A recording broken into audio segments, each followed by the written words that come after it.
안녕하세요. 오늘은 숫자나 제도 얘기가 아닙니다. 아무도 말해주지 않았던 우리 집 이야기일 수도 있는 조금은 무거운 이야기를 하려고 합니다. 혹시 이런 상상 해본 적 있으신가요? 부모님이 아프면 어떡하지? 병원비는 얼마나 나올까? 간병은 누가 할까? 그리고 나는 그 상황을 견딜 수 있을까? 아마 마음 한구석에서 조용히 고개를 돌려보셨을 겁니다. 아직은 아니니까. 조금만 더 버티면 되니까. 하지만 그 조금만이 어느 날 끝나더군요. 어머니는 늘 부지런한 분이었습니다. 아침마다 손주에게 전화를 하고 텃밭에서 채소를 따오고 저녁이면 조용히 앉아 책을 읽으셨습니다. 그런 어머니가 어느 날 숟가락을 놓았습니다. 그리고 이름을 잊었습니다. 처음엔 농담처럼 말했습니다. 내가 늙었나 보다. 그 말을 듣고 웃었지만 가슴 한켠이 서늘했습니다. 그리고 며칠 후 새벽에 전화가 왔습니다. 어머니가 집을 나가셨습니다. 그 한마디에 머리가 새하얘졌습니다. 아, 이제 시작이구나. 그날부터 매일이 달라졌습니다. 요양병원에 모셨습니다. 병실에 앉아 계신 어머니를 보는데 도무지 낯설었습니다. 어머니가 제 손을 붙잡고 말했습니다. 나 집에 가고 싶어. 그 순간 마음이 부서졌습니다. 그리고 현실이 시작됐습니다. 병원비만 매달 120만 원, 야간 간병인은 80만 원, 기저귀, 약값, 소모품 30만 원, 교통비와 잡비도 매달 20만 원, 한 달에 250만 원 넘게 나갔습니다. 혹시 상상이 되시나요?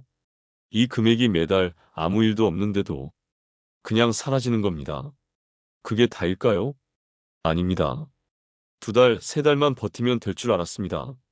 하지만 6개월이 지나도 아무것도 달라지지 않았습니다. 적금이 깨지고 마음이 무너졌습니다. 가족들 얼굴도 점점 지쳐갔습니다. 제 친구도 비슷한 상황을 겪었습니다. 친구 아버님은 갑자기 쓰러지셨습니다. 뇌졸중. 의사는 말했습니다. 회복까지 오래 걸릴 겁니다. 퇴원 후 집에서 모시기로 했습니다. 처음엔 할 수 있을 것 같았답니다. 하지만 낮에 아무도 없으면 사고가 끊이지 않았습니다. 침대에서 떨어지고 음식을 엎지르고 숨이 넘어갈 뻔하기도 했습니다. 결국 주간 간병인을 쓰게 됐습니다. 한 달에 120만 원, 방문 간호 15만 원, 소모품 10만 원. 처음엔 잠깐일 거라 생각했습니다. 하지만 2년이 지났습니다. 2년 동안 3,500만 원 넘게 나갔습니다. 그 친구가 한숨 쉬며 말했습니다. 이걸 언제까지 감당해야 할지 모르겠다. 제 이모님도 비슷했습니다. 겨울에 어머님이 넘어지셔서 허리가 부러졌습니다. 거동이 어려워졌습니다. 요양원에 모시게 됐습니다. 이모님은 이렇게 생각하셨대요. 한 달에 90만 원이면 될 줄 알았어. 그런데 간병인을 반나절만 써도 50만 원이 추가됐습니다. 특수 침대 대여, 리프트 사용료, 또 10만 원. 결국 매달 150만 원 넘게 나갔습니다. 이모님은 조용히 말했습니다. 국가 지원이 있으니 괜찮을 줄 알았어. 근데 내가 낼 돈이 이렇게 많을 줄은 몰랐어. 혹시 우리 집은 아니야 라고 생각하시나요? 저도 그렇게 생각했습니다. 하지만 병은 예고하고 오지 않습니다. 한 번 더 사례를 말씀드릴게요. 제 작은 고모님은 혼자 사셨습니다. 갑자기 쓰러지셔서 응급실에 실려갔습니다. 병원에서는 장기 입원이 필요합니다라고 했습니다. 처음 3개월은 보험금이 나왔습니다. 하지만 4개월째부터 전액 본인 부담이 됐습니다. 병실비 100만 원, 식대와 관리비 20만 원, 주간 간병인 비용 90만 원. 처음엔 형제들이 나눠냈습니다. 그런데 1년이 지나니 다들 힘들어졌습니다. 형제들끼리 모임을 열었습니다. 그날 서로 얼굴을 보지 못했습니다. 누가 더 많이 냈다? 나는 생활비도 빠듯하다. 그 순간 깨달았습니다.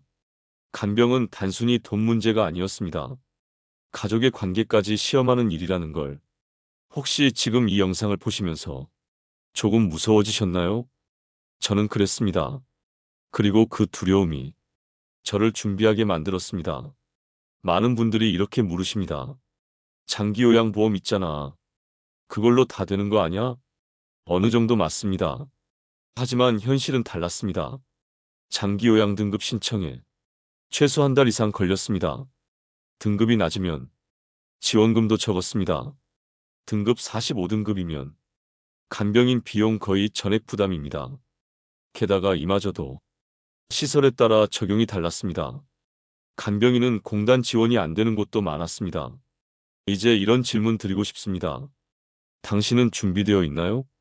부모님이 아프시면 당장 어디에 연락할지, 한 달에 얼마를 내야 할지, 가족끼리 어떻게 비용을 나눌지, 혹시 아무것도 준비하지 않았다면 지금부터 시작해도 늦지 않았습니다. 제가 경험하고 배운 걸 말씀드리겠습니다. 첫째, 가족회의를 하세요.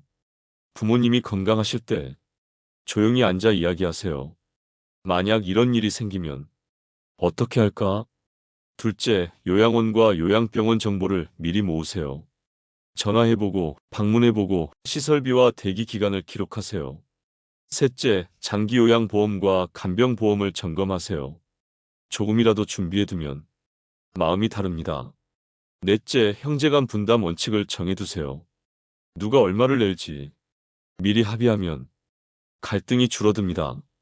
어쩌면 이런 이야기를 듣고 마음이 무거워지실 겁니다. 그런데 저는 깨달았습니다. 준비한다는 건 두려워서가 아니라 사랑하기 때문이라는 걸. 부모님을 사랑하니까 서로를 더 아끼고 싶어서 이런 이야기를 하는 겁니다. 제가 요양병원에서 만난 어느 딸의 말을 잊지 못합니다. 엄마가 아플 줄 몰랐어요. 늘 곁에 계실 줄 알았어요. 그런데 이제 제 얼굴도 잘 모르세요. 그분은 울면서도 이렇게 말했습니다. 그래도 후회는 없어요. 할 수 있는 만큼 다 했으니까. 오늘 이 영상이 당신의 미래를 바꾸는 작은 계기가 되길 바랍니다. 혹시 더 구체적인 정보나 상담이 필요하시면 댓글에 남겨주세요. 제가 아는 만큼 최대한 도와드리겠습니다. 이 영상이 도움이 되셨다면 좋아요와 구독 눌러주세요. 앞으로도 부모님 돌봄과 노후 준비에 필요한 솔직하고 현실적인 이야기를 드리겠습니다. 우리 가족을 위해 지금부터 함께 준비해요.